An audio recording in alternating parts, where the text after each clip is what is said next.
एक सेठ के 7 बेटे थे। सभी का विवाह हो चुका था। छोटी बहू संस्कारी माता पिता की बेटी थी। बचपन से ही अभिभावकों से अच्छे संस्कार मिलने के कारण उसके रोम रोम में संस्कार बस गया था। ससुराल में घर का सारा काम तो नौकर चाकर करते थे। जेठानियाँ केवल खाना बनाती थीं।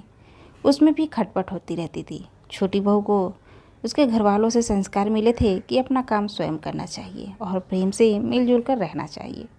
अपना काम स्वयं करने से स्वास्थ्य बढ़िया रहता है। उसने युक्ति खोज निकाली और सुबह जल्दी स्नान करके शुद्ध वस्त्र पहनकर पहले ही रसोई में जा बैठी। जिठानियों ने टोका, लेकिन उसने प्रेम से रसोई बनाई और सबको प्रेम से भोजन कराया। सभी ने बड़े प्रेम से भोजन किया और प्रसन्न हुए। इसके बाद सास छोटी बहू के पास जाकर बोली, बहू, तू सबसे छोटी है, तू रसोई क्यों बनाती है? तेरी 6 जेठानियाँ हैं, वे खाना बनाएंगी। बहू बोली, माँ जी, कोई भूखा अतिथि घर आता है तो उसको आप भोजन क्यों कराती हैं? बहू, शास्त्रों में लिखा है कि अतिथि भगवान का रूप होता है। भोजन पाकर वह तृप्त होता है तो भोजन कराने वाले को बड़ा पुण्य मिलता है। छोटी बहू फिर बोली, माँ जी, अतिथि को भोजन कराने से अगर पुण्य होता है तो क्या घर वालों को भोजन कराने से पाप होता है क्या? अतिथि भगवान का रूप है तो घर के सभी लोग भी तो भगवान का रूप हैं, क्योंकि भगवान का निवास तो सभी में है। अन्न आपका, बर्तन आपके, सब चीज़ें आपकी हैं। मैंने जरा सी मेहनत करके सब में भगवत भाव रखकर रसोई बनाकर खिलाने की थोड़ी सी सेवा कर ली तो मुझे पुण्य मिलेगा कि नहीं? सब प्रेम से भोजन करके तृप्त और प्रसन्न होंगे तो कितनी खुशी होगी। इसलिए माँ जी, आप रसोई मुझे बनाने दें। कुछ मेहनत करूँगी तो स्वास्थ्य भी अच्छा रहेगा। सास ने सोचा कि बहू बात तो ठीक ही कहती है। हम इसे सबसे छोटी समझते थे, पर इसकी बुद्धि सबसे अच्छी है और बहुत संस्कारी भी है। अगले दिन सास सुबह जल्दी स्नान करके रसोई बनाने बैठ गई। बहू ने देखा तो बोली, माँ जी, आप क्यों कष्ट करती हैं? सास बोली, तुम्हारी उम्र में मेरी उम्र में ज़्यादा फ़र्क है। मैं जल्दी मर जाऊंगी तो मैं अभी पुण्य नहीं करूंगी तो फिर कब करूंगी? बहुएं बोली, माँ जी, इसमें पुण्य की क्या बात है, यह तो घर का काम है। सास बोली, घर का काम करने से पाप होता है क्या? जब भूखे व्यक्तियों को, साधुओं को भोजन कराने से पुण्य मिलता है तो क्या घर वालों को भोजन कराने से पाप मिलेगा? सभी में ईश्वर का वास है। सास की बातें सुनकर सभी बहुओं को लगा कि इस बारे में तो उन्होंने कभी सोचा ही नहीं। यह युक्ति बहुत बढ़िया है। अब जो बहू पहले जाग जाती वही रसोई बनाने बैठ जाती। पहले जो भाव था कि तू रसोई बना, तू रसोई बना, बारी बंधी थी, अब मैं बनाऊं, यह भाव पैदा हुआ तो 8 बारी बंध गई, 2 और बढ़ गए। सास और छोटी बहू काम करने में तू कर, इससे काम बढ़ जाता है और आदमी कम हो जाते हैं। पर मैं करूं, इससे काम हल्का हो जाता है और आदमी बढ़ जाते हैं। छोटी बहू उत्साही थी। सोचा कि अब तो रोटी बनाने में चौथे दिन बारी आती है, फिर क्या किया जाए।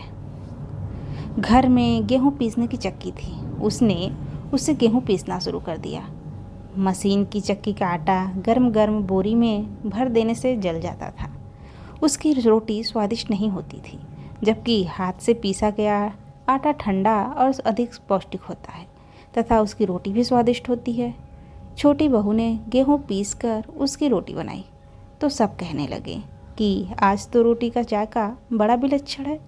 सास बोली, बहू, तू गेहूं क्यों पीसती है? अपने पास पैसों की कमी है क्या? बहू बोली, माँ जी, हाथ से गेहूं पीसने से व्यायाम हो जाता है और बीमारी भी नहीं होती। दूसरे रसोई बनाने से भी ज़्यादा पुण्य गेहूं पीसने से होता है। सास और जेठानियों ने जब सुना तो उन्हें लगा कि बहू ठीक ही कहती है। उन्होंने अपने अपने पतियों से कहा, अब घर में चक्की ले आओ, हम सब गेहूं पीसेंगी। रोज़ाना सभी जेठानियाँ चक्की में 2 से 2.5 सेर गेहूँ पीसने लगी। इसके बाद छोटी बहू ने देखा कि घर में जूठे बर्तन मांजने के लिए नौकरानी आती है। अपने जूठे बर्तन साफ खुद करना चाहिए, क्योंकि सब में ईश्वर का वास है, तो कोई हमारा दूसरा जूठा क्यों साफ करे। अगले दिन उसने सब बर्तन मांज दिए। सास बोली, बहू, जरा सोचो, अगर बर्तन मांजने से तुम्हारे गहने घिस जाए तो कपड़े खराब हो जाएंगे। माँ जी, काम जितना छोटा उतना ही उसका महत्व ज़्यादा। पांडवों के यज्ञ में भगवान श्री कृष्ण ने जूठे पत्तले उठाने का काम किया था। अगले दिन सास बर्तन मांजने बैठ गई। उन्हें देख कर सभी बहुओं ने बर्तन मांजना शुरू कर दिया। घर में झाड़ू लगाने के लिए नौकर आता था। एक दिन छोटी बहू ने सुबह जल्दी उठकर झाड़ू लगा दी। सास ने पूछा, बहू, झाड़ू तुमने लगाई क्या? बहू बोली, माँ जी, आप मत पूछिए, आपसे कुछ कहती हूँ तो मेरे हाथ से काम चला जाता है। झाड़ू लगाने का काम तो नौकर का है, तुम क्यों लगाती हो? माँ जी, रामायण में आता है कि वन में बड़े बड़े ऋषि मुनि रहते थे। भगवान उनकी कुटिया में न जाकर पहले सबरी की कुटिया में गए थे, क्योंकि सबरी रोज चुपके से झाड़ू लगाती थी, पंपा सरोवर का रास्ता साफ करती थी कि कहीं आते जाते ऋषि मुनियों के पैरों में कंकड़ न चुभ जाए। सास ने देखा कि छोटी बहू तो सबको लूट लेगी, क्योंकि यह सबका पुण्य अकेले ही ले लेती है। अब सास और सभी बहुओं ने मिलकर झाड़ू लगाना शुरू कर दिया। जिस घर में आपस में प्रेम होता है वहाँ लक्ष्मी का वास होता है, और जहाँ कलह होती है वहाँ निर्धनता आती है। सेठ का तो धन दिनों दिन बढ़ने लगा। उसने घर की सब स्त्रियों के लिए गहने और कपड़े बनवा दिए। छोटी बहू ससुर से मिले गहने लेकर बड़ी जेठानी के पास जाकर बोली, आपके बच्चे हैं, उनका विवाह करोगी तो गहने बनवाने पड़ेंगे। मुझे तो अभी कोई बच्चा है नहीं, इसलिए इन गहनों को आप रख लीजिए। गहने जेठानियों को देकर छोटी बहू ने कुछ पैसे और कपड़े नौकरों में बांट दिया। सास ने देखा तो बोली, बहू, यह तुम क्या करती हो? तेरे ससुर ने सबको गहने बनवा कर दिए हैं और तुमने उन्हें जेठानी को दे दिए। पैसे और कपड़े नौकरों में बांट दिए। बहू बोली, माँ जी, मैं अकेले इतना संग्रह करके क्या करूँगी? अपनी चीज़ किसी ज़रूरतमंद के काम आ जाए तो आत्मिक संतोष मिलता है, और दान करने का तो अमिट पुण्य होता ही है। सास को बहू की बात दिल को छू गई। वह सेठ के पास जाकर बोली, मैं नौकरों में धोती साड़ी बांटूंगी और आसपास में जो गरीब परिवार रहते हैं उनके बच्चों का फीस मैं स्वयं भरूंगी। अपने पास कितना धन है, अगर यह किसी के काम आ जाए तो अच्छा है ना, न जाने कब मौत आ जाए। उसके बाद यह सब यही पड़ा रह जाएगा। जितना आपके हाथ से पुण्य कर्म हो जाए अच्छा है। सेठ बहुत प्रसन्न हुआ। पहले वह नौकरों को कुछ देते थे तो सेठानी लड़ पड़ती थी, अब कह रही है कि मैं खुद दूंगी। सास दूसरों को वस्तुएं देने लगी तो यह देखकर बहुएं भी देने लगी।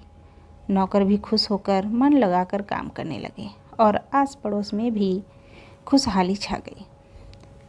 श्रेष्ठ मनुष्य जो आचरण करता है दूसरे मनुष्य भी उसी के अनुसार आचरण करते हैं। छोटी बहू ने जो आचरण किया उससे उसके घर का तो सुधार हुआ ही, साथ में पड़ोस पर भी अच्छा असर पड़ा। उनके घर भी सुधर गए। देने के भाव से आपस में प्रेम भाईचारा बढ़ गया। इस तरह बहू को संस्कार में मिली सूझबूझ ने उसके घर के साथ साथ अनेक घरों को भी खुशहाल कर दिया।